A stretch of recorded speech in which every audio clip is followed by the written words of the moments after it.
During my training na I went for a secretarial audit. So in that secretarial audit we were handled labor law cases. So at that time we went for a dispute. There was a dispute in that company for that labor laws matter. उसमें क्या हुआ कि जो व्यक्ति था ना वो था ट्रक ड्राइवर था वो व्यक्ति। तो Okay. वो ट्रक ड्राइवर था तो उसका पैन इंडिया का उसका परमिट था। ठीक है, तो अब उसका पैन इंडिया का परमिट था। अब उसकी होगी डेथ, एक्सीडेंट हो गया उसका। ठीक है, अब उसको क्लेम देना था हमको, उसका जो भी ग्रेचुटी वगैरह पीएफ वगैरह जो भी बनता था उसका क्लेम देना था उसको। तो अब उसका क्लेम देने के लिए क्या हुआ कि वहां पे एक एक लेडीज आई छोटा सा बच्चा लेके, कहती कि ही वॉज माई हस्बैंड। तो बच्चा रो रहा है, वो कहते इसको आपको क्लेम देना है। उसको क्लेम देना था, हमने कहा चलो ठीक है यार, हमने उसके थोड़े डॉक्यूमेंट्स वगैरह वेरीफाई करवाए। ठीक है, नेक्स्ट डे एक और लेडी आ गई, कहती ये तो मेरा पति है। वो कह रही है मेरा पति है, दूसरी कह रही है मेरा पति है। What? दोनों के पास जो है पूरे आधार कार्ड पैन कार्ड सारे डॉक्यूमेंट्स उसने बना रखे थे। एक उसकी वाइफ थी आई थिंक कहीं झारखंड में, और एक दूसरी एक और लोकेशन से थी। सो उसका जो बहुत डिस्प्यूट हुआ, वो दोस्तों हमने उसका वहां से सॉल्व किया था डिस्प्यूट। दोनों को आधे आधे पैसे दिए, दोनों रो रहे हैं बच्चे को लेके, कहते तो मेरा पति है, वो कहती है मेरा पति है। हम लोग टेंशन में आ गए भाई पैसे किसको दे। लिटरली ऐसा कैसे हो सकता है? तो फिर क्या हुआ फिर इस पे? हाफ हाफ दिए उनको, हाफ हाफ पैसे दिए उनको। अब क्योंकि डेथ के बाद तो कुछ कर नहीं सकते ना, अगर वो जिंदा होता तो वो क्या कहते हैं इलेजिटिमेट हो जाता, लेकिन मरने के बाद तो दोनों ही डॉक्यूमेंट्स ले रहे हैं, एक दूसरे स्टेट के एक दूसरे स्टेट के। लाइक इंडिया में डॉक्यूमेंट तो बन ही जाते हैं, तो उसको भी बाप रे। दोनों को हाफ हाफ पेमेंट उसका डिस्बर्स करवाया। बहुत ही, क्या कहा जाए, एनीवेज इस केस पे कहने को तो बहुत कुछ है, बट ठीक है, कोई नहीं। I think this is not the platform, but it's a question on males, right? क्या कर सकते हो? ऐसा ही है। So I think let's just start. Okay, जो ज्वाइन करेगा बाद में वो रिकॉर्डिंग देख लेगा। I think let's just start the session. Okay, आ जाओ।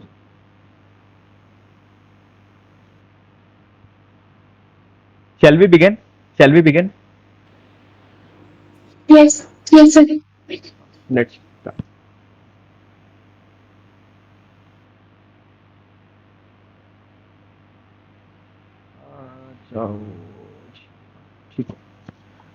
सो सी माय डियर फ्रेंड्स, देखो अब हम थोड़ा सा ना पहले कोई प्रोविजन वगैरह नहीं, थोड़ी सी कॉमन सेंस से बात करते हैं। ठीक है, लाइक अगर हमें अब आगे हम like we are young company secretaries in future, who will be the topmost senior professionals, like we will be the topmost senior professionals within next 10 years or within next 20 years. So अब जितने भी मान लो कि अगर आपको कहीं पे law drafting का काम कहीं पे मिलता है तो you will B drafting law, you will B drafting law. Okay, तो यहाँ पे हम इसके एक अप्रोच लेते हैं, हम यहाँ पे अप्रोच लेंगे कि we will think our self as a law maker, we will think our self as a law maker, कि हमको लॉ ड्राफ्ट करना है, इस देश के लिए हमको लॉ ड्राफ्ट करना है। तो अब मुझे आप बताओ कि अगर आपको लॉ ड्राफ्ट करने हैं, लेबर लॉज ड्राफ्ट करने हैं, लेबर कोड्स ड्राफ्ट करने का काम आपको दिया गया, तो आप सबसे पहले क्या करोगे? आप सबसे पहले क्या करोगे? आ जाओ जी, आ जाओ आ जाओ आ जाओ। So my dear friends, we have a very special guest with us, CS Kushi ji. She is a qualified company secretary and she is our guest faculty today. तो अभी मैं पहले आपको अपनी स्टोरी बताता हूँ, देन उसके बाद हम चलते हैं सीएस कुशी जी के साथ भी हम आज इंटरेक्ट करेंगे। So as a lawmaker, now you tell me, as a lawmaker, what is the first step that you are going to take? Please anyone. Like आपको लेबर लॉज बनाने हैं, ठीक है, आपको लेबर लॉज में बनाने के लिए क्या क्या काम होता है? आपको एस्टेब्लिशमेंट लगानी पड़ेगी, लोगों के पैसे कैसे देने हैं वो डिसाइड करना पड़ेगा, उनका झगड़े कैसे सॉल्व करने हैं ये डिसाइड करना पड़ेगा, यही तो करना पड़ेगा ना। तो एज अ लॉ मेकर आप बताओ क्या फर्स्ट स्टेप क्या लोगे? कुछ भी, anything, anything you can tell in comment box.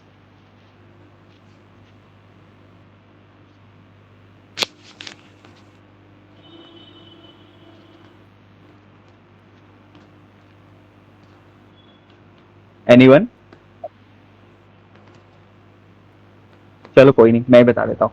तो क्या करेंगे यार दोस्तों, सबसे पहले आप कोई भी जगह परचेज करेंगे ना यार, you will purchase a land. उसके बाद आप प्लान करेंगे कि मैं यहाँ पे अपनी एस्टेब्लिशमेंट किस तरह से लगाऊं। है ना, as a law maker understand, हाँ absolutely you will understand the industry. सबसे पहले आप कहीं पर भी यार कोई भी किसी को बिजनेस स्टार्ट करना है, वो सबसे पहले कोई जगह परचेज करेगा, उस जगह को परचेज करने के बाद वहां पे वो इंफ्रास्ट्रक्चर खड़ा करेगा। जब वो वहां पे इंफ्रास्ट्रक्चर खड़ा करेगा तो वो ये इंश्योर करेगा कि इस इंफ्रास्ट्रक्चर के अंदर जो बिजली है, जो पानी है, वो सब अप्रोप्रिएट हो। डू यू एग्री विद मी?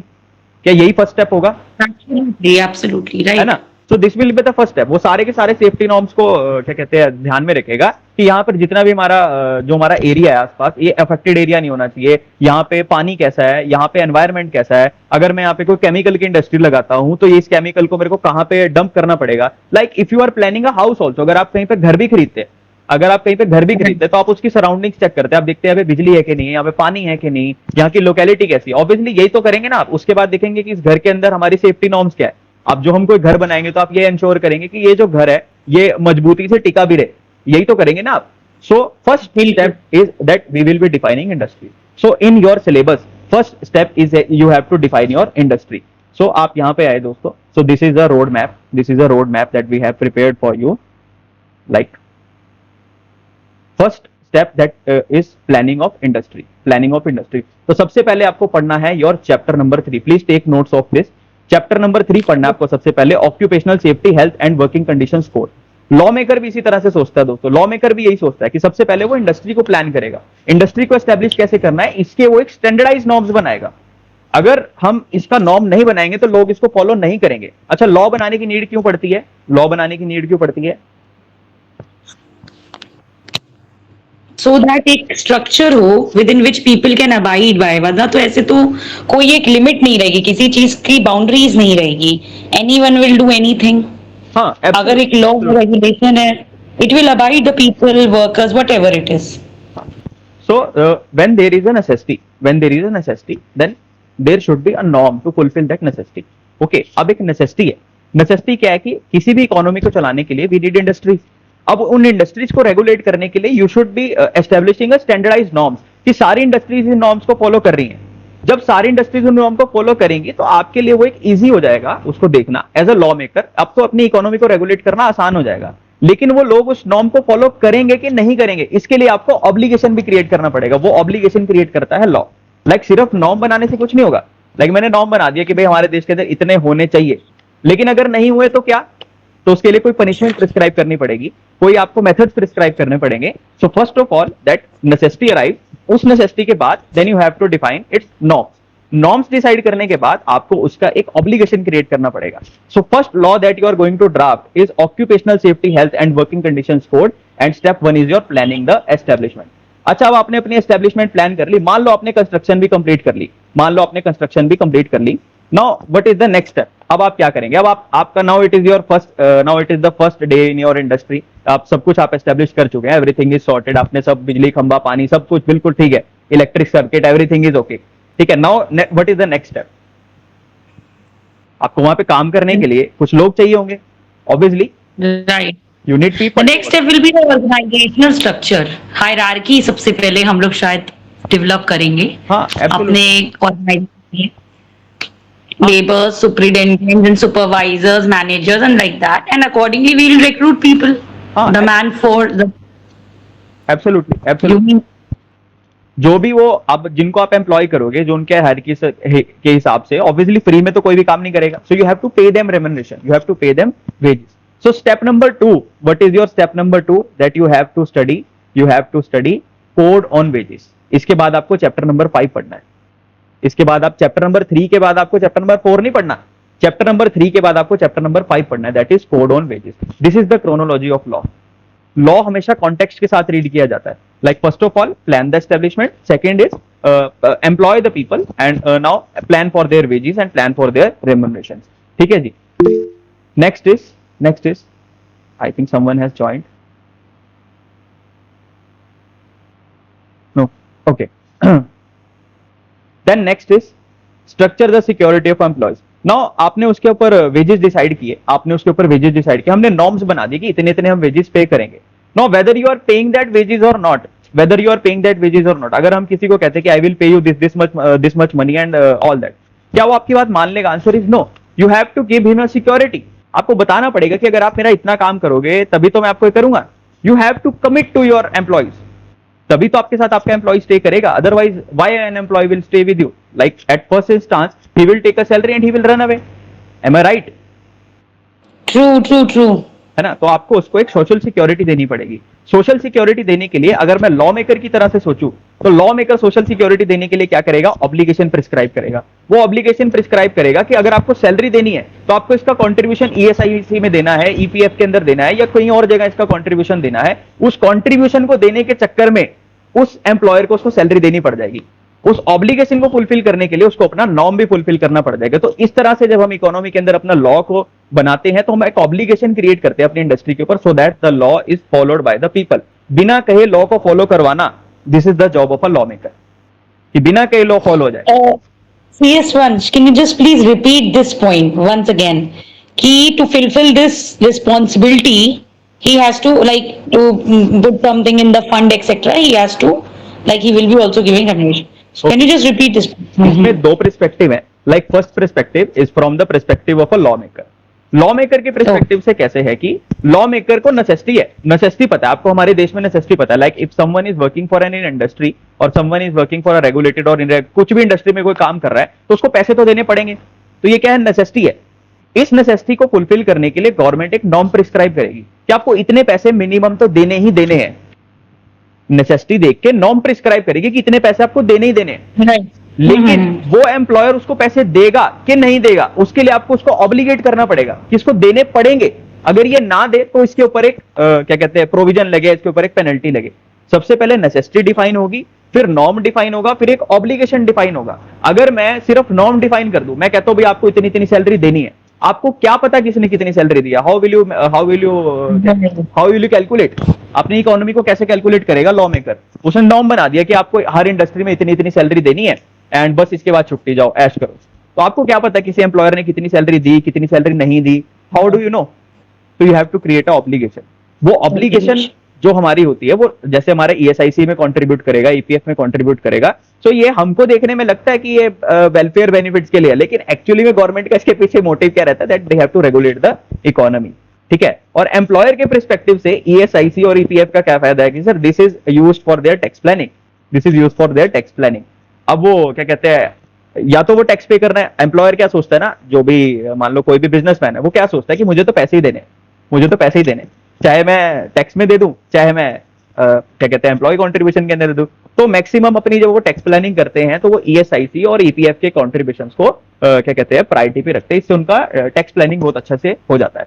इसके बारे में दोस्तों हमने ना इसके अंदर बहुत अच्छे से, मैंने आपको इसके अंदर जो हमारा कोड ऑन वेजेस और सोशल सिक्योरिटी वाला है, इसके अंदर मैंने इलस्ट्रेशंस भी दी हुई हैं कि किस तरह से आपकी टैक्स प्लानिंग होती है, फिर सीटीसी कैसे कैलकुलेट होता है। Like you will be employed as a senior company secretary in any big listed company. तो उस कंपनी में जब भी आप जाएंगे तो आपका एक सीटीसी होगा। So as per new labour code उस सीटीसी को कैसे कैलकुलेट किया गया या उसको किस तरह से बनाया गया, तो उसके मैंने इसके अंदर पूरे के पूरे आपके इलस्ट्रेशंस कवर किए, क्योंकि ये पेपर के अंदर पूछ सकता है। तो ये मैं आपको दिखाता हूं। I have covered all the illustrations here, just a second. तो ये हमने इसके अंदर थोड़े से इलस्ट्रेशंस भी आपके कवर किए। Like this is important for your exam, this is important for your exam. Okay, like this we have covered your all illustrations. Like time base कितने पेमेंट रहेगी, देन वेज बेस कितनी payment करनी है उसको, then next is your these are your payment of bonus, फिर आपका CTC कैसे calculate होना है। So this is a small activity that we have done. तो इसको मैं लेक्चर्स में कवर करूंगा। फिलहाल मैं आता हूं आपके वर्क फ्लो के ऊपर। देन इस वर्क फ्लो के अंदर हम कहां पे थे? We were on social security. तो 3 स्टेप्स आपको क्लियर हुए कि पहले आपको एक अपना एस्टेब्लिशमेंट क्रिएट करना है, देन आपको उसमें लोग एम्प्लॉय करने हैं, फिर आपको उनको सोशल सिक्योरिटी देनी है ना। सोशल सिक्योरिटी का चैप्टर कौन सा है? Chapter number 6। तो आप नोट्स बना ले दोस्तों साथ साथ। सबसे पहले आपको चैप्टर 3 पढ़ना है, फिर चैप्टर 5 पढ़ना है, then you have to study chapter number 6। अब इसके बाद आपने इतनी सारी फैसिलिटीज अपने एम्प्लॉइज को दे दी, आपने सारी फैसिलिटी दी, उनको पैसे भी दे दिए, उनको सोशल सिक्योरिटी भी दे दी। अगर कल को ये लोग क्या कहते हैं, इनके मन में आ जाए चोर कि भाई जब सारी फैसिलिटी, इतनी सारी पावर है, तो ये लोग मिलकर डिसाइड करते हैं कि हम स्ट्राइक करेंगे, हम नहीं काम करेंगे। भाई हमें क्या जरूरत है काम करने, इतनी सिक्योरिटी है, ऑब्लिगेशन है, पैसे तो देने ही पड़ेंगे। तो ये तो एक बहुत बड़ी प्रॉब्लम हो जाएगी। तो now you have to, as a law maker, you have to safeguard your industries also. आपको उनका डिस्प्यूट रेजोल्यूशन का मैकेनिज्म बनाना पड़ेगा। अगर आपके एम्प्लॉय स्ट्राइक पे चले गए, पूरे देश की इकोनॉमी का भट्ठा बैठ जाएगा। तो हमको देश की इकोनॉमी का भट्ठा नहीं बैठाना। For that purpose next step is that we will be making industrial relations code as a law maker, fourth code which are we are going to draft is industrial relation code, जहां पे मैं define करूंगा कि किस तरह से इनका dispute resolve करना है, स्ट्राइक को कैसे हैंडल करना है, और जब आपका स्ट्राइक हो जाता है या ट्रेड यूनियंस बन जाते हैं तो उनको किस तरह से रेगुलेट करना है। तो step number 4 is you have to study chapter number 4 that is industrial relation code. यहाँ पे बच्चा सबसे बड़ी जो प्रॉब्लम हो रही है वो क्या है, बच्चा आपका OSSW के बाद इंडस्ट्रियल रिलेशन कोड पढ़ रहा है, इसीलिए उसको भारी लग रहा है, वो क्रोनोलॉजी में फिट नहीं बैठ रहा, क्योंकि चैप्टर नंबर 3 के बाद चैप्टर नंबर 4 है मॉड्यूल में। अब क्रोनोलॉजी में तो फिट नहीं बैठा, पहले आपने एस्टेब्लिशमेंट बना दी, फिर सीधा आप डिस्प्यूट के ऊपर चले गए। लाइक माइंड का एक फ्लो है, एज अ ह्यूमन बींग्स हमारे माइंड का एक फ्लो है। रामायण के अंदर क्या है ना कि सबसे पहले आपका वनवास हुआ, फिर सीताहरण हुआ, फिर ही तो युद्ध हुआ। आपने वनवास के बाद युद्ध कैसे कर दिया, मतलब there is a chronology in this law. Absolutely right. So we have to study law in chronology and in context. So step number 4 is that we have to, step number 4 is you have to study chapter number 4. अब जब आपको चारों labour codes पता लग चुके हैं, you are well aware about all the labour codes, तो अब आपके लिए कंप्लाइंस करना मुश्किल है? Please tell me. जब आपको चारों labour Not codes at all. हाँ जी, It will become easier. Absolutely, now you know all the 4 laws, आपको पता है ऑक्यूपेशनल सेफ्टी हेल्थ कैसे है, कोड ऑन वेजेस कैसे है, फिर सिक्योरिटी सोशल सिक्योरिटी कैसे है, देन आपका इंडस्ट्रियलाइजेशन कैसे है। Now it will be very very easy for you to do the compliance work. तो अब दोस्तों कंप्लायंस के लिए today we are having very very special faculty with us, CS Khushi ji. She is a qualified company secretary and she has achieved company secretary degree at age of 22, which is a really an example of hard work and discipline. So let's hear from खुशी जी। खुशी जी please आप एक बार आए बच्चों के साथ। मैं आपसे जानना चाहता हूँ कि न्यू लेबर कोड्स का इम्प्लीमेंटेशन मतलब कैसे हो रहा है। Currently she is doing job and she is handling IPO of her company. So Khushi ji मैं आपसे जानना चाहूंगा कि किस तरह से न्यू लेबर कोड्स इंप्लीमेंट हो रहे हैं, और ऑल्सो आप हमें बताएं कि कंप्लायंसेस, लाइक कंपनी सेक्रेटरी का मेन डोमेन है कंप्लायंसेस, तो हमारे लिए न्यू लेबर कोड किस तरह से इंपॉर्टेंट है। खुशी जी ओवर टू यू। हाँ जी। Hello everyone. Good evening and thank you sir for inviting me to this session. It's really pleasure to be here. So as we know compliances किसी भी law को implement करने के लिए सबसे ज्यादा इम्पोर्टेंट पिलर है, क्योंकि ऐसे कोई भी अगर लॉ बनता है तो उसका कोई यूज नहीं है जब तक उसको हम इम्प्लीमेंट नहीं करते हैं, कंप्लायंस नहीं करते हैं हम। सो अगर स्पेसिफिकली हम न्यू लेबर कोड की बात करें तो अभी वैसे ये फुली इस्टेब्लिश हुआ नहीं है, क्योंकि अभी डिटेल रूल्स अभी नोटिफाई नहीं हुआ है। जबकि बट जैसे न्यू एप्लीकेबल लिमिट्स जो काफी हद तक उनको इंट्रोड्यूस कर चुके हैं वैसे हम, एंड इसकी वजह से क्योंकि अभी ये फुली नोटिफाई नहीं हुए हैं तो अभी हम ओल्ड रूल्स को ही ज्यादातर यूज कर रहे हैं। एंड CS प्रोफेशनल स्टूडेंट्स के लिए सबसे ज्यादा इम्पोर्टेंट चीज ये है कि जैसे सर ने आपके 9th चैप्टर में कंप्लायंस हैंडबुक के एक्सट्रैक्ट को इंसर्ट किया है, जो अभी पढ़ना जरूरी हो गया है क्योंकि ये गवर्नमेंट ने इशू किया है। तो मतलब एग्जाम्स में काफी चांसेस हैं कि आपको इसमें से भी क्वेश्चंस पूछें वो। एंड गवर्नमेंट कंप्लायंसेस को काफी सिंप्लीफाई कर रही है, डिजिटलाइज करना चाहती है, तो उन्होंने काफी सारी चीजों को जैसे सिंप्लीफाई कर दिया है, रिड्यूस कर दिया काफी चीजों को। जैसे पहले 1200 अप्रोक्स सेक्शंस थे, अब उनको 480 कर दिया है। रूल्स पहले 1400 अप्रोक्स थे, अब उनको 351 कर दिया है। एंड जैसे सबसे इम्पोर्टेंट चीज ये है कि पहले हम 31 रिटर्न्स थे जो हमें फाइल करने होते थे, लेकिन अब उनकी जगह एक सिंगल इलेक्ट्रॉनिक रिटर्न है जो अब हमें वही फाइल करना है बस। एंड फॉर्म्स पे जैसे पहले 181 थे, अब हमारे पास 73 फॉर्म्स हो गए हैं। एंड रजिस्टर्स भी जहाँ हमें पहले 84 मेंटेन करने थे, वहां पे अब 8 ही रजिस्टर्स हमें मेंटेन करने हैं। एंड एक इम्पोर्टेंट चीज ये भी है कि पहले ज्यादातर फोकस था पेनल्टी बेस्ड, जो कि मतलब हम कोई भी नॉन कंप्लायंस होता है तो पेनल्टी लगती थी, लेकिन अभी जैसे हो गया है कि कंपाउंडिंग और नोटिस जैसी चीजों पे ज्यादा फोकस किया गया है ताकि मतलब हमारे लिए थोड़ा ज्यादा इजी हो जाए। एंड ओवरऑल देखा जाए तो CS के पर्सपेक्टिव से भी मतलब ये काफी ज्यादा हमारे रोल को इम्पोर्टेंट बनाता है। हाँ जी एब्सोल्युटली, बिल्कुल हमारे रोल को compliances is the main domain of company secretary. अब प्यारे बच्चों यहाँ पे आपको ध्यान से एक चीज देखनी है कि हमारे इंस्टीट्यूट ने चैप्टर नंबर 9 में न्यू लेबर कोड्स के कंप्लायंसेस डाले ही नहीं, चारों लेबर कोड्स बता दिए लेकिन कंप्लायंसेस बताए नहीं। और क्वेश्चन कंप्लायंस से आ सकता है क्योंकि हम लोग कंपनी सेक्रेटरी हैं। सो डू यू एग्री कि क्वेश्चन कंप्लायंस से आ सकता है? Yes sir. सो देखो बच्चों, तो यहाँ पे हमने आपके लिए इसके अंदर ये कि जो हैंडबुक इशू की थी गवर्नमेंट ने, ठीक है, ये वाली की पूरी हैंडबुक आपके लिए हमने इसके अंदर इंसर्ट कर दिया है। This you have to study, okay. यहाँ से आपके जो मतलब इसके अंदर फटाफट से कंप्लायंसेस दिए हुए हैं, like this, like code on wages के क्या कंप्लायंसेस है। सो ये देखो, पांच लाइन के अंदर ही कंप्लायंस है। डायरेक्ट 5 मार्क्स का क्वेश्चन मुझे यहाँ से बनता दिख रहा है। वो पूछेंगे कोड ऑफ वेजेस के क्या कंप्लायंस है। So you can write this question directly from here. So we thought that कि this will be useful. I think this will useful, क्या मेरे को लग रहा है कि यहाँ से क्वेश्चन बनने की उम्मीद है, because this is our forte.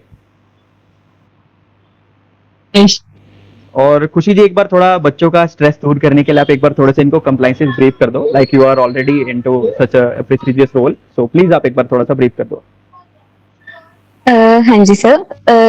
अब अगर हम स्पेसिफिकली कोड ऑन वेजेस 2019 के कंप्लायंसेस की बात करें, तो ये कोड 4 मेजर जो वेज रिलेटेड लॉज हैं उनको कंसोलिडेट करता है। जैसे फर्स्ट है मिनिमम वेजेस, जो मतलब गवर्नमेंट कुछ मिनिमम वेज प्रिस्क्राइब करती है कि हमें अपने वर्कर्स को मिनिमम इतना तो पे करना ही है। एंड जेंडर डिस्क्रिमिनेशन की, अगर कोई भी मेल और फीमेल है, सेम पोजीशन पे काम कर रहे हैं, सेम वर्क कर रहे हैं, वो सेम वर्किंग आवर्स हैं उनके, तो उनको सेम मतलब इक्वल वेजेस हम देंगे। और रिक्रूटमेंट पे भी हम कोई डिस्क्रिमिनेशन नहीं करेंगे कि मतलब जैसे बहुत सारी वैकेंसीज भी आती है वैसे, तो जहाँ पे लिखा होता है कि मेल प्रेफर्ड, फीमेल प्रेफर्ड, तो ये फीमेल तो कम ही दिखती है वैसे, बट ये भी मेरे ख्याल से तो जेंडर डिस्क्रिमिनेशन ही है।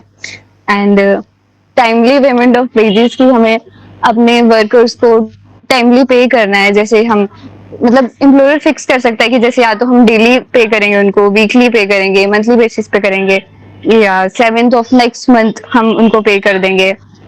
एंड नेक्स्ट है कि फाइनल सेटलमेंट, अगर हमारा कोई एम्प्लॉय रिजाइन करता है या टर्मिनेशन होती है उसकी, तो हम 2 वर्किंग डेज के अंदर उसको हमें फुल पेमेंट करना मैंडेटरी है। एंड नेक्स्ट है जैसे कि वर्किंग आवर्स, हमें एम्प्लॉयर को कुछ वर्किंग आवर्स फिक्स करने हैं कि मतलब उससे ज्यादा तो कोई वर्कर क्या ही काम करेगा। एंड ओवर टाइम भी अगर कोई वर्कर करता है तो उसको उतने टाइम की मतलब डबल उसको पेमेंट होनी चाहिए। एंड जैसे इंडस्ट्रियल रिलेशन कोड 2020 है, इसकी बात करें तो इसका मेन ऑब्जेक्टिव है कि इंडस्ट्रियल रिलेशंस को स्ट्रीमलाइन करना, मतलब हमें हेल्दी इन्वायरमेंट मेंटेन करना है। Specifically trade union, employment conditions और डिस्प्यूट रेजोल्यूशन के कंटेक्स्ट में बात करता है।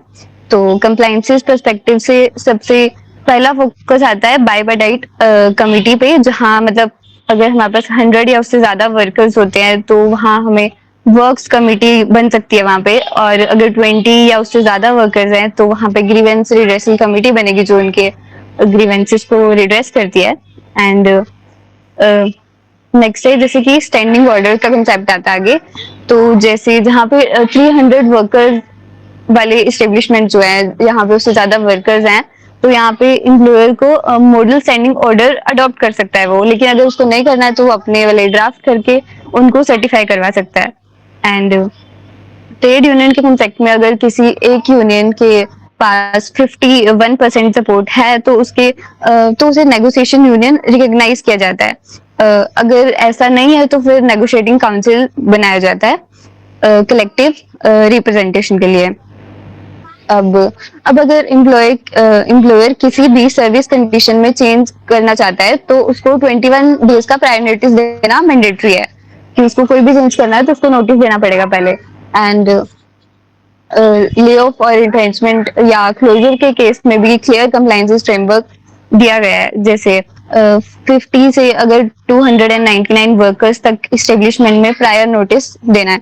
एंड 300 या उससे ज्यादा में प्रायर गवर्नमेंट होती है कि अगर हमारे पास 300 से ज्यादा वर्कर्स हैं तो हमें गवर्नमेंट की परमिशन चाहिए। एंड लास्टली स्ट्राइक या लॉकआउट सिचुएशन में एम्प्लॉयर को 15 डेज के अंदर अप्रोप्रिएट अथॉरिटी को इन्फॉर्म करना मैंडेटरी है, जिससे टाइमली कंसिलिएशन स्टार्ट हो सके।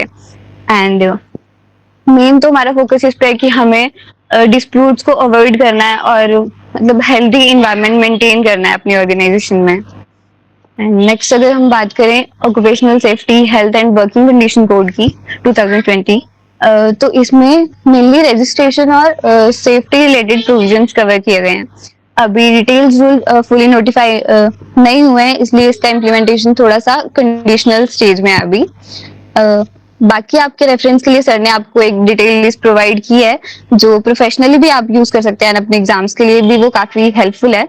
एंड सर ने जो आपको एक ब्लू बुक दी है, उसमें इलस्ट्रेशन एंड सॉल्यूशंस अब सर ने आपको भी दिखाया है कि आप अपने कैलकुलेशन न्यूमेरिकल्स वाले क्वेश्चंस के लिए यूज कर सकते हैं, क्योंकि आईसीएस से पूछ सकता है उसमें से भी।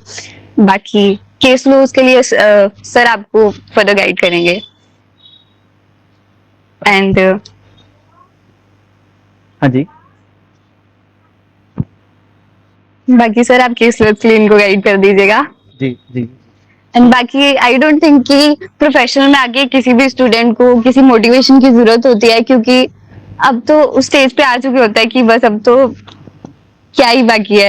एंड आपको मतलब कोई भी स्टूडेंट हो तो उसको एक रीजन तो हमेशा याद रखना चाहिए कि उसने क्यों इस प्रोफेशन में एंटर किया है, क्यों मतलब ये डिसाइड क्यों किया है उसने। अगर आपको आपको अपना क्यों हमेशा याद रहता है कि आपने किस वजह से ये डिसीजन लिया था, तो फिर आपको किसी मोटिवेशन की जरूरत नहीं है ना, कि मतलब आपका तो गोल ऑलरेडी सेट था, तो आपने उसी लिए किया है, तो अपने गोल को याद रखो।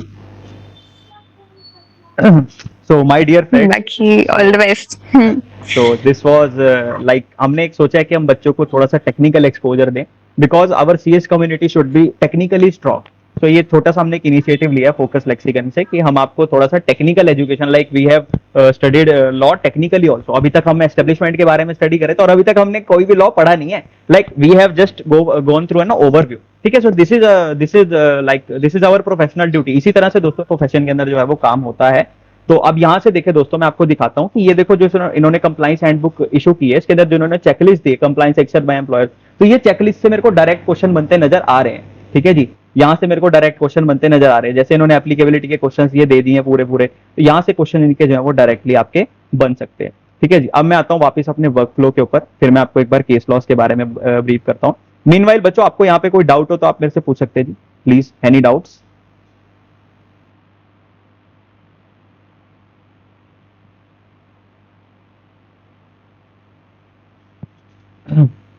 हाँ जी, if anyone is having any doubt. Voice break हो रही है, अभी भी ब्रेक हो रही है वॉइस। हेलो हेलो हेलो, अरे बोलो बच्चों। वॉइस ब्रेक हो रही है क्या? No no such doubt. अच्छा, ठीक है ठीक है। तो आगे बढ़े आगे बढ़े। सो स्टेप नंबर 5 इज आप उसका कंप्लायंस और उसका इंप्लीमेंटेशन शेड्यूल पढ़ेंगे, दैट इज चैप्टर नंबर 9 आप उसका स्टडी करेंगे। जब आप सारे लॉज पढ़ चुके हैं तो उनका कंप्लायंस पढ़ना आपके लिए इजी हो जाएगा। अगर आप इस फ्लो में पढ़ते हैं ना तो आपको बहुत इजी लगेगा। अगर आप सीधा ही चैप्टर 9 उठा लेंगे तो फिर वो बिल्कुल आपके सिर के ऊपर से जाने, किसी के भी सिर के ऊपर से जाएगा यार। ठीक है, step 1 is important before step 10। Okay, then उसके बाद आप क्या पढ़ेंगे सर? जब आप किसी का कंप्लायंस करते हैं, कंप्लायंस करने के बाद आप क्या करते हैं? उसके रिकॉर्ड्स मेंटेन करते हैं। कुछ भी आप कंप्लायंस करते हैं उसके रिकॉर्ड्स ही तो बनाते हैं। बस next chapter that you have to study is your chapter number 7, that is labour law simplification of procedure and register by certain establishment. Register कैसे मेंटेन करना है, इसके बाद आपको चैप्टर नंबर 7 स्टडी करना है। जब आप ये सब स्टडी कर चुके हैं, आपका सारा टेक्निकल काम यहाँ पे खत्म हो चुका है। अब सिर्फ आपको और जो आपके क्या कहते हैं आजू बाजू के चैप्टर है वो निपटाने हैं। वो चैप्टर 1 है कॉन्स्टिट्यूशन एंड नेवल लॉज, ये सिर्फ आपका नॉलेज ओरिएंटेड चैप्टर है। ठीक है, इसका हमारे जो क्या कहते हैं लॉज के टेक्निकल फ्रेमवर्क से कुछ लेना देना नहीं है, बट क्योंकि एग्जाम के अंदर हर पेपर की हर चैप्टर की वेटेज जो है वो सेम ही रहता है। एग्जामिनर थोड़ी भेदभाव करता है कि ये टेक्निकली फिट हो रहा है कि नहीं हो रहा है। ठीक है, उसके लिए तो 5 मार्क्स का वो भी और 5 मार्क्स का वो भी है। तो चैप्टर नंबर 1 और चैप्टर नंबर 2 को आपको लास्ट में स्टडी करना, उसको बीच में नहीं उठाना। वो भारी चैप्टर है, वो पहले आपको उसमें ड्रेन कर देंगे, आप मेजर लेबर लॉस नहीं स्टडी कर पाएंगे। पहले पूरा का पूरा सीक्वेंस खत्म कर लेने का, उसके सीक्वेंस खत्म करने के बाद then you have to go with constitution and then you have to go with ILO. तो ये रीड ओनली चैप्टर में कुछ है भी नहीं कुछ खास। ठीक है, अब मैं आपका इशू लेता हूं, that is your case laws. ठीक है, केस लॉस को कैसे टैकल करना है सर? जिस सीक्वेंस में आपने अभी तक सिलेबस पढ़ा है ना, आपको केस लॉस भी इसी सीक्वेंस में पढ़ने हैं। सबसे पहले अगर आप ऑक्यूपेशनल सेफ्टी हेल्थ की बात करें तो आपको सबसे पहले case law occupational safety health के ही लेने हैं। साइमल्टेनियसली आप करते रहेंगे तो आपके केस लॉस भी निपटते रहेंगे। तो हमने आपका रिसोर्स इस तरह से प्रिपेयर कर दिया कि जिस सीक्वेंस में आपकी लेबर लॉ और आर्किटेक्ट की बुक है, इसी सीक्वेंस के अंदर हमने आपकी केस लॉज की बुक भी रखी है कि जो सीक्वेंस आप वहां फॉलो कर रहे हैं उसी सीक्वेंस को आप यहां पढ़ रहे हैं, it so that it will be easy for you. अगर आप ऑक्यूपेशनल सेफ्टी हेल्थ पढ़ रहे हैं, वर्कर पढ़ रहे हैं, माइन पढ़ रहे हैं, केस लॉ पढ़ रहे हैं आप कॉन्स्टिट्यूशन के, that does not make sense, है ना। सो आप केस लॉ भी इसके साथ साथ आपको पढ़ते रहना है। अब बच्चों आप मेरे को ये बताओ, आपने has anyone watched our lectures on YouTube, like we have taken sessions on YouTube, like 2-3 lectures we have posted, has anyone watched that? नहीं सर, अभी तक तो मैंने नहीं देखी है लेक्चर। अच्छा, तो हमने लेक्चर्स भी इसी सीक्वेंस में अरेंज किए। Lectures will also be going in this sequence only. हम पहले आपको जो चैप्टर है वो चैप्टर पढ़ाएंगे, उसके साथ साथ हम आपको केस लॉ सीरीज बताएंगे। इसके अलावा अगर आपको कुछ अगर स्पेसिफिक रिक्वायरमेंट है lectures, then you can tell us, हम उस तरह से आपके लेक्चर डिजाइन कर देंगे। बाकी open book is more about study material, it's not about lecture. मुद्दा ये है कि आप पेपर में जाके पेपर लिख के आ पा रहे हो कि नहीं लिख के आ पा रहे हो, that is the biggest query. Yes so that is the main issue.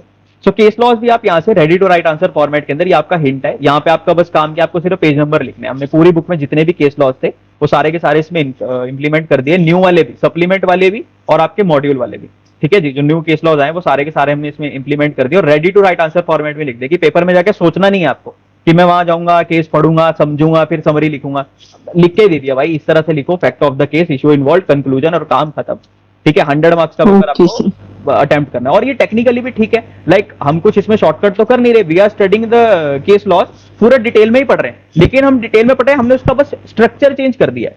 हमने सिर्फ गाड़ी के पुर्जे सही जगह लगा दिए बस, गाड़ी लेकिन हम पूरा बढ़िया ही चला रहे हैं, ऐसा नहीं कि हमने आपको गाड़ी का रिक्शा दे दिया।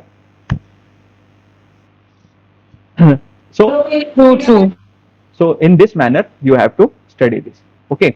अब एक छोटा सा मैं आपका इसमें पॉइंट और लेता हूं, दैट इज अब सर, जब हम लेबर कोड्स को पढ़ते हैं, like as a law maker, हम लॉ ड्राफ्ट कैसे होता है, लॉ ड्राफ्ट कैसे होता है, क्या हम सीधा सेक्शन 2 से स्टार्ट करें? लाइक ये देखो, जैसे आपका सप्लीमेंट गिवन है, तो क्या मैं सीधा सेक्शन नंबर 2 से स्टार्ट कर दूं कि सेक्शन 1, सेक्शन 2, सेक्शन 3, ऐसे क्या लॉ को ऐसे पढ़ते हैं? आप बताएं स्टूडेंट्स कि लॉ को आप किस तरह से स्टडी करना is better approach, like you should be studying law context wise or you should be studying in sequence?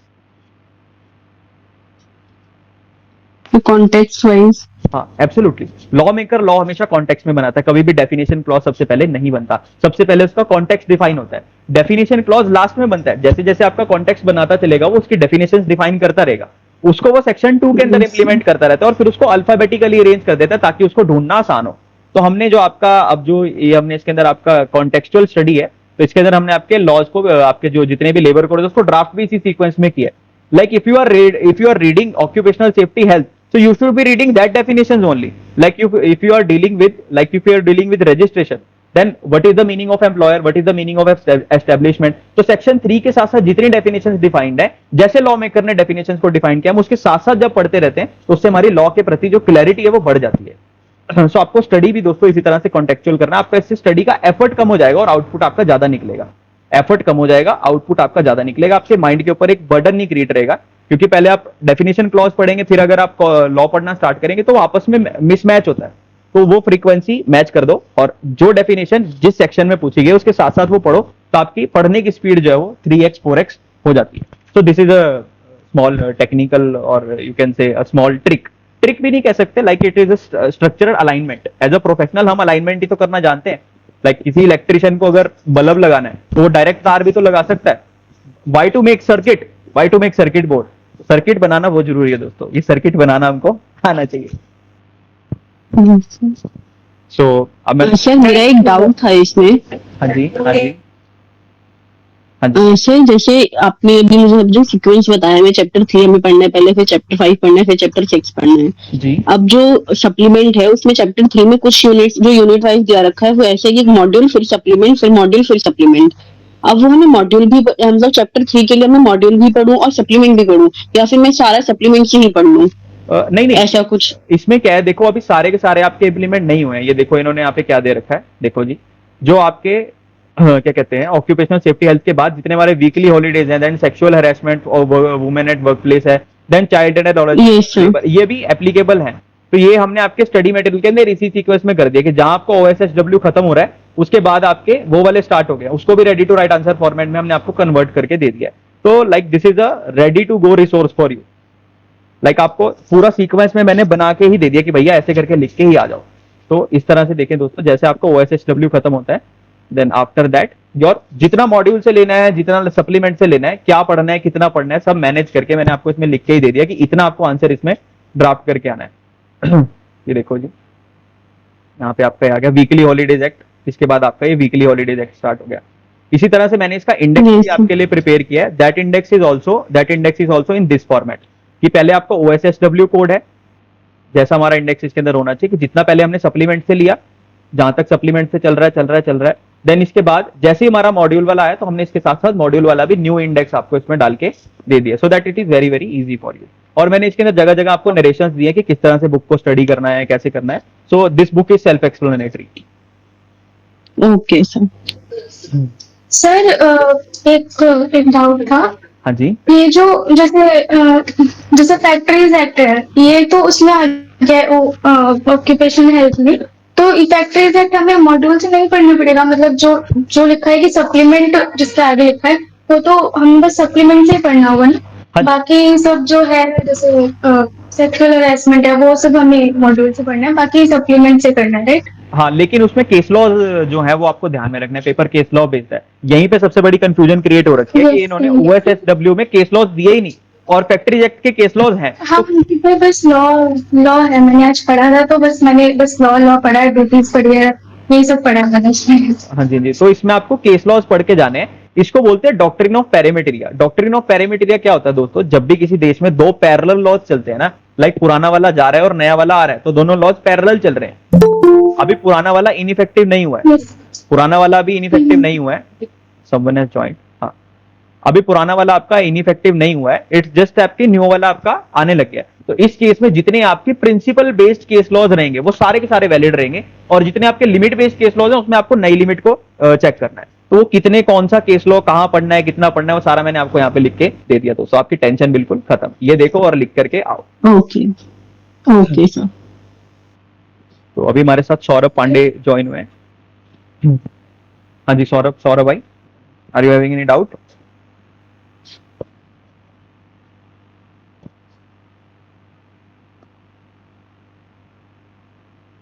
Hello hello hello, किसी और बच्चे को कोई डाउट हो? Any doubt you are having?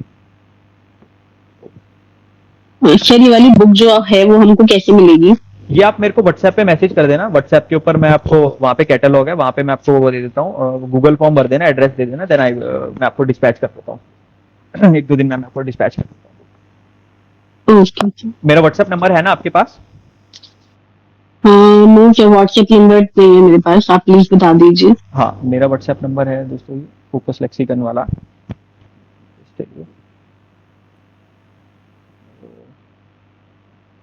इस नंबर पे आप मेरे को व्हाट्सएप कर सकते हैं।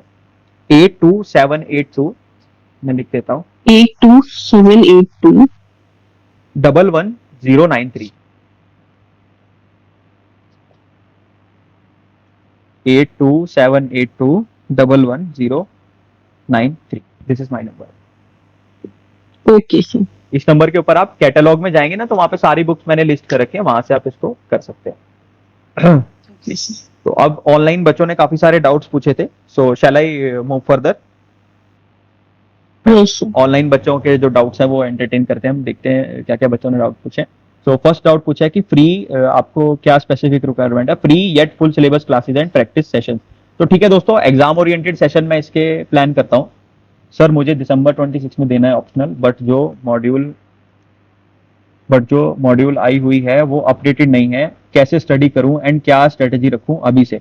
सौरभ भाई आप थोड़ा सा लेट आए हैं, अभी तक हम बहुत डिटेल के अंदर स्टडी कर रहे थे इसको, तो कोई नहीं, मैं आपको इसके बारे में ब्रीफ कर दूंगा। मैं रिकॉर्डिंग इसकी मैं अब यूट्यूब के ऊपर अवेलेबल रहेगी।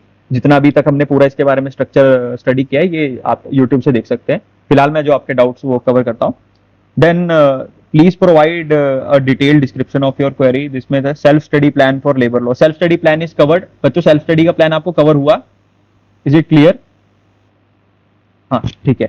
सर एक और चीज, सर जो आप बुक ये वाली प्रोवाइड करेंगे, हाँ जी, हाँ जी। तो मतलब ये पढ़ के उसके बाद मॉड्यूल पढ़ना, या फिर मतलब सिर्फ आपके बुक से पढ़ ले ढंग से तो like हो जाए तो फिर? हाँ दोस्तों, दिस इज मॉड्यूल ही हमने पूरा ड्राफ्ट किया, like this is a full module drafted from authentic sources. कि हमने सीधा जहां से आपका इंस्टीट्यूट का मॉड्यूल ड्राफ्ट होता है फ्रॉम द OSSW कोड, हमने बेयर एक्सेस को डायरेक्टली आपका इंप्लीमेंट किया है। मॉड्यूल को आपको एक बार नजर नजर मार के जाना है, ठीक है। आपको स्ट्रक्चर स्टडी इन दोनों से कर लेनी है। This 2 books will be more than sufficient. ये पूरी की पूरी प्रोफेशनल बुक्स हैं। लाइक आई एम प्रोफेशनल, मैं प्रोफेशनल बुक्स भी लिखता हूँ, जो हमारे qualified, like I am into practice, so जितने हमारे प्रैक्टिस के दोस्त हैं उनके लिए भी हम बुक्स लिखते हैं। So this are your technical books also, आपके लाइफ में भी काम आएंगी। लेकिन एग्जाम के लिए अगर मैं एग्जाम पॉइंट ऑफ व्यू से बात करूं तो these are ready to write answer format के अंदर हमने इसको अरेंज किया, तो आप इनके ऊपर रिलाई कर सकते हो। आप मॉड्यूल को बस ऊपर ऊपर से देख लेना, और मॉड्यूल से आपको सिर्फ पेज नंबर्स आपको वेरीफाई करने हैं। मैंने इसके अंदर मास्टर इंडेक्स आपको बना के दिया है, आप एक बार पेज नंबर वेरीफाई कर लेना कि ये यहां से करके हो गया, just mark done, just mark done कर देना। Yes, thank you. Sir IFSC elective के लिए भी, आईएफएससी इलेक्टिव के लिए भी क्लासेस स्टार्ट कर दीजिए। सौरभ भाई, आईएफएससी का ना मेरा इसमें थोड़ा सा अलग ओपिनियन है। आईएफएससी का क्या है यार, आईएफएससी में ना सीए ओरिएंटेड काम ज्यादा है। लाइक आईएफएससी में 2 तरह का काम कर सकते हो यार, आप प्रैक्टिस या जॉब, या फिर आप आईएफएससी के अंदर अपना बिजनेस एस्टेब्लिश कर सकते हो। अगर आपको आईएफएससी के अंदर जॉब करनी है, वहां पे सीए, सीएस, सीएमए तीनों इक्वली एलिजिबल होते हैं, लेकिन उसके लिए आपको एग्जाम देना पड़ता है। वो आपका गवर्नमेंट एग्जाम होता है। उसके बाद आप ग्रुप ए ऑफिसर बनते हो। उस ग्रुप ए ऑफिसर का जो सिलेबस है ना, वो सारा का सारा अकाउंटेंसी, कैश फ्लो, वो सारा का सारा सिलेबस आपका वो है। तो अगर आप वो सिलेबस दे सकते हो, आप आईएफएससी में जॉब करना चाहते हो, तो आप वो वाला एग्जाम दे सकते हो। अगर आपको आईएफएससी में प्रैक्टिस करनी है, आईएफएससी के अंदर मेन काम जो होता है वो आपके क्या कहते हैं, एससीजेड के कंप्लाइंसेज, एक्सपोर्ट के कंप्लाइंसेज, वो सारे रहते हैं। पर लेकिन इसमें सीए स्पेसिफिक काम कम होता है, इसमें सीए स्पेसिफिक काम ज्यादा होता है। अगर आप गुजरात में रह रहे हैं ना, तो मैं आपको ये कहूंगा कि आप एक बार आईएफएससी के अंदर जाएं, विजिट करें। जो लोग वहां पे ऑलरेडी काम कर रहे हैं, आप एक बार 1-2 बार उनसे जाके इंटरेक्ट करें। सारा कुछ ऑनलाइन नहीं मिलता सौरभ भाई, ऑफलाइन में बहुत, दुनिया में बहुत काम हो रहा है। मैं काम सीखने के लिए इंडिया में बहुत जगह ट्रेवल किया, तो जाके हमको किसी ने कुछ सिखाया। लेकिन अगर आपको आईएफएससी के अंदर काम करना है, आप जाके एक बार देख कर गए कि वहाँ कौन कौन से कंपनी सेक्रेटरीज काम कर रहे हैं, किस तरह का वहाँ पे काम है, एक बार देख के आए, उसके बाद आप ये ऑप्शनल पेपर लेना है। अभी मेरे को इसके अंदर इंस्टीट्यूट का क्या कहते हैं, इन्होंने इस पेपर को इंट्रोड्यूस किया, लेकिन अभी इसका प्रैक्टिकल इंप्लीमेंटेशन उतना ज्यादा कुछ खास है नहीं, ठीक है। आईएफएससी के वो हेड वहां पे वो है, शायद सत्यराज सर है, सत्यराज सर है, he is I think chairman और डायरेक्टर और आईएफएससी। तो आप एक बार जाके उनसे बात करके आए, एक बार देखिए। अगर आपके वहां पे आपको काम समझ में आता है तो ही आप इसमें इन्वेस्ट करना, अदरवाइज आप इसमें इन्वेस्ट मत करना। सीएस स्पेसिफिक काम कम है इसमें। मैं आईएफएससी में स्कोप है, अगर आप बिजनेस करते हो तो स्कोप ही स्कोप है। If you want to do your business in IFSC, there is an number of opportunities. But compliance में आप क्या करोगे, उसमें सर्वाइव भी कर पाएंगे कि नहीं, तो वो एक बहुत बड़ा टेक्निकल इशू है। तो इसलिए मैं आईएफएससी के ऊपर कुछ अभी बोल नहीं रहा हूँ, इसीलिए मैं आईएफएससी को रिकमेंड भी नहीं कर रहा हूँ। Obviously ना, ultimately we have to earn money from our profession and we have to grow in our career, तो थोड़ा सा रिस्ट्रिक्टिंग हो जाता है। आईएफएससी लोकेशन रिस्ट्रिक्टेड काम हो जाता है, you can not switch job after that. So ये है सौरभ भाई आईएफएससी के लिए। Then next is just to crack open book, get all, how many books you are providing?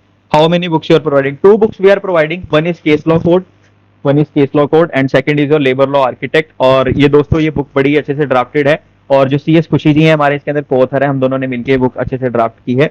सो ये आप रेफर कर सकते हैं। Then as we know it has change, so it is useful how ICSI will ask questions of labour law. हाँ, next question is how ICSI will ask questions of labour law. तो दोस्तों question जो है आपको आपका आने की उम्मीद है, एक तो ये जो आपकी कंप्लाइंसेस का क्वेश्चन है, एक तो यहाँ से क्वेश्चन बनने की उम्मीद है। केस लॉ का क्वेश्चन इस बार मुझे कम लग रहा है आने की उम्मीद, ठीक है। इसके अंदर आपके कैलकुलेशन वाले क्वेश्चन आने की उम्मीद ज्यादा है, लाइक आपका जो ग्रेचुटी का कैलकुलेशन करना है उसके क्वेश्चन आने की उम्मीद ज्यादा है। और एक एफएक्यू जो इशू कर रखे है गवर्नमेंट ने, यहाँ से मुझे 5-5 नंबर के क्वेश्चन डायरेक्ट बनते नजर आ रहे हैं। ये देखो, यहाँ से मुझे 5-5 नंबर के क्वेश्चन डायरेक्ट बनते नजर आ रहे हैं। ये गवर्नमेंट ने इतने बड़े बड़े डॉक्यूमेंट इशू कर दिए, मेरे को लग रहा है कि एग्जामिनर जो है वो सीधा का सीधा यहाँ से क्वेश्चन उठा के दे सकता है, ठीक है। यहाँ से भी आपके क्वेश्चन आने की उम्मीद है। तो ये सारा का सारा मैं आपको रेफरेंस मटेरियल सारा का सारा मैं आपको दे दूंगा, no issue about that. Next question बच्चा पूछा है कि sir HD video and revision in few hours, exam purpose, practice question आ रहे हैं आपके दोस्तों, amended case studies list and questions. हाँ, अमेंडेड केस स्टडी के भी सेशन दोस्तों आपके यूट्यूब के ऊपर आ रहे हैं। अगर आप एक बार आप यूट्यूब के ऊपर जाएं, हमारे लेक्चर्स देखें। अगर आपको उसके अंदर कुछ स्पेसिफिक रिक्वायरमेंट्स है, लाइक अगर आपको अंडरस्टैंडिंग चेंज करनी है, स्टडी मेथड चेंज करना है, या किसी और तरीके की आपकी रिक्वायरमेंट है, तो आप हमें बताएं, उसी तरह से लेक्चर्स आपके जो है वो प्लान कर देंगे। So this was from my side, and I hope this session was useful and you have got some clarity. I would like to know from you, students, please.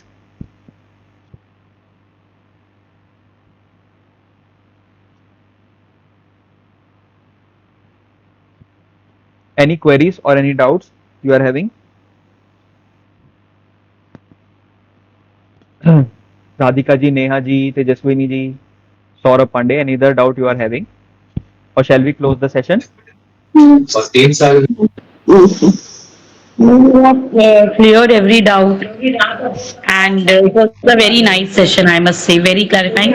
And special thanks and for the efforts of CS Khushi ji, because she has really told us very insightful things today regarding labor law. That's very nice. Thanks to everyone. सो बहुत बहुत धन्यवाद आपका सभी बच्चों का। आप you are very very sincere students, और आप दोस्तों इसी तरह से पढ़ाई करते रहें, अपने माता पिता का जो है आप नाम रोशन करें, एंड बहुत ही अच्छा आपका एग्जाम होगा। बिल्कुल भी आपको स्ट्रेस वगैरह लेने की जरूरत नहीं है। जस्ट इस राइट अप्रोच के साथ अगर हम करते हैं तो चीजें हो जाती है, ठीक है। We don't have to go for fast track, we have to go on right track, ठीक है जी। Right track in right direction, then everything goes well. और खास तौर पे मैं आपको धन्यवाद करना चाहूंगा खुशी जी का, इन्होंने बहुत कीमती समय बच्चों के लिए निकाला। मैं बहुत बहुत इनका क्या कहते हैं शुक्रगुजार है। आपने वो अपना कीमती समय जो बच्चों के लिए निकाला है, एंड आई होप इस तरह के हम सेशंस जो है तो फ्यूचर के अंदर भी लेते रहेंगे। तो मिलते हैं किसी और सेशन के अंदर। Thank you sir, all the best everyone. आप बहुत अच्छे से अपने एग्जाम देना है, आप बहुत अच्छे से प्रिपेयर करना है, एंड सर तो आपकी हेल्प करने के लिए है ही यहाँ पे। So that was really very very nice interacting with CS Kushi ji. She is very inspiring, she is very inspiring personality, and इनसे काफी कुछ हमें सीखने को मिलता है, काफी हम इनसे इंस्पायर होते हैं। एंड जैसा कि आपने देखा, she is very dedicated and discipline professional. तो दोस्तों इसी तरह से हम क्या कहते हैं और भी सेशंस करेंगे और भी इसी तरह से मिलते रहेंगे। तब तक के लिए आप जो है, आप मेरी तरफ से आपको बहुत बहुत शुभकामनाएं। आपका जो पेपर है वो that will be very very great and that will be very very good. तो ठीक है दोस्तों, Thank you, sir. Thank you. Okay okay okay.